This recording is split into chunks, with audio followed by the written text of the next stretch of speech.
Hi, I'm Curt Frye, and in this playlist I have shown you how to get a good, if not optimal, solution for the traveling salesman problem, where you visit every node on a network exactly once and return to your starting point. If you would like to follow along with what I'll show you here, you can download the file Start From One, which is an Excel workbook that is available at the download link provided in the video description below. I already have a solution to my traveling salesman problem, and I have the path written in two different ways. In column A, starting in A2, I have it written as a column vector, and starting in cell E2, I have it written as a row vector.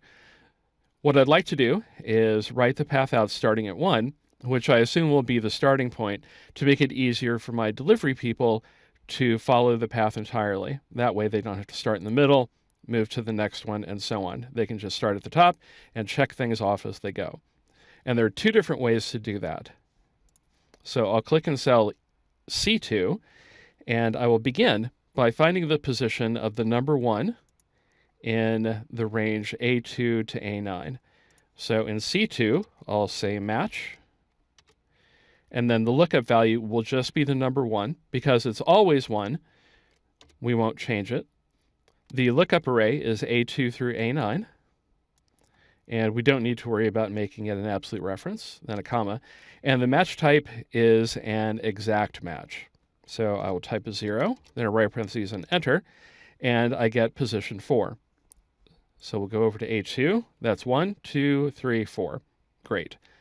I have correctly identified where the number 1 appears in the path given in the range A2 through A9. The next step is to find everything starting with number 1, which will be at the top, to the bottom of the range A2 through A9. So I will double-click cell C2, and I will start editing the formula. I will use the take function, which is relatively new, but it lets you return a number of rows or columns from the beginning or end of a list. And for this, I will do take. Then after the parentheses, I need to give it the range. So that is A2 through A9. And there will be a lot of repetition in this formula as we build it. So I have A2 through A9, then a comma.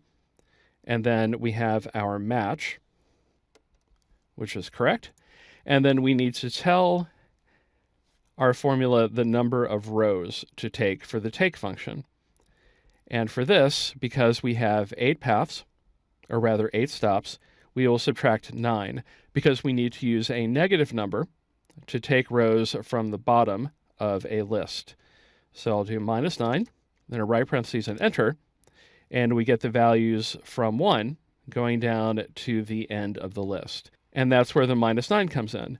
We wanted the bottom 5 rows, so we have 4 minus 9 is -5, so we get the 5 rows from the end of the list. And now we need to add the items above it. So we want to have 4, 8, and 7 and attach those to the bottom. I'll do it separately, and then I will combine it into the same formula. So I'll just click down in C7, and again, this is not the end of our work. And that will be take. The range is A2 colon A9. Then a comma. The number of rows will be the position of the number 1, then -1. So we want the top 3 rows, 4, 8, and 7, because we already have the 1. Because it's at position 4, then we need to subtract 1 to get the top 3. So that will be match. The lookup value, as always, is 1. We're using that as our base. Then the lookup array will be A2 colon A9, then a comma. We want an exact match, so I'll type a 0. Then a right parentheses -1, for the reason I stated earlier, enter, and there we get the final 3 rows. But it's even better to combine them, as I said, into a single formula. And the question is, how do you combine 2 takes for a vertical vector, that is a column vector, in an Excel formula. And for that, we use the function called vstack. So I will double click cell C7 and then go up to the formula bar and copy the entire formula, pressing Control C, then escape to get out, and I will delete. Now I'll go back up and edit the formula in C2. So I have take for the first part, but then I want to stack them together, and for that I will use vstack for vertical stack. So vstack, and then there's the first item. This is array 1,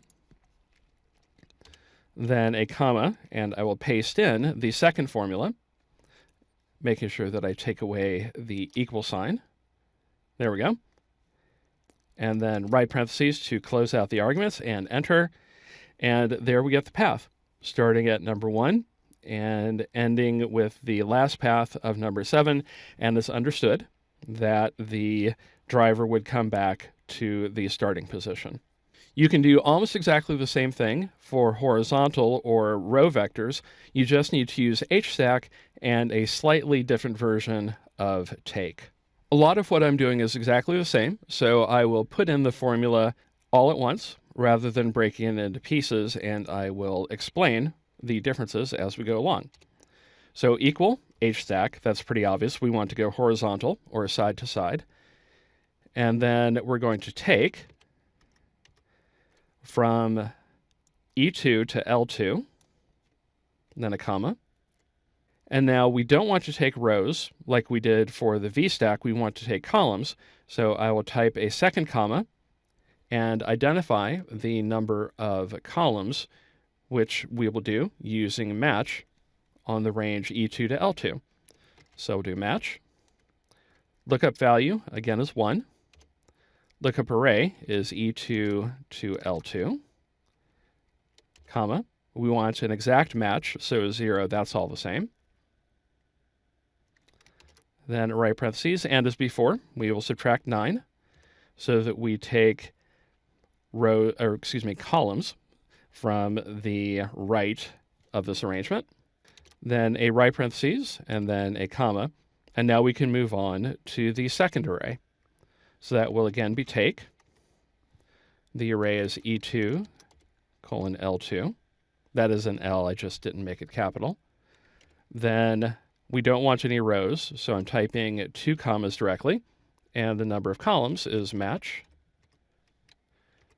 Finding the number 1 in the range E2 to L2, then a comma. We want an exact match, so 0. Then right parentheses, -1, and then we close out with 2 more right parentheses to end all of the arguments.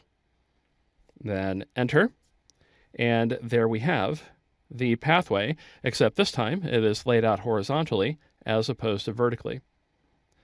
So this might seem like a lot of work when you could just copy and paste by hand.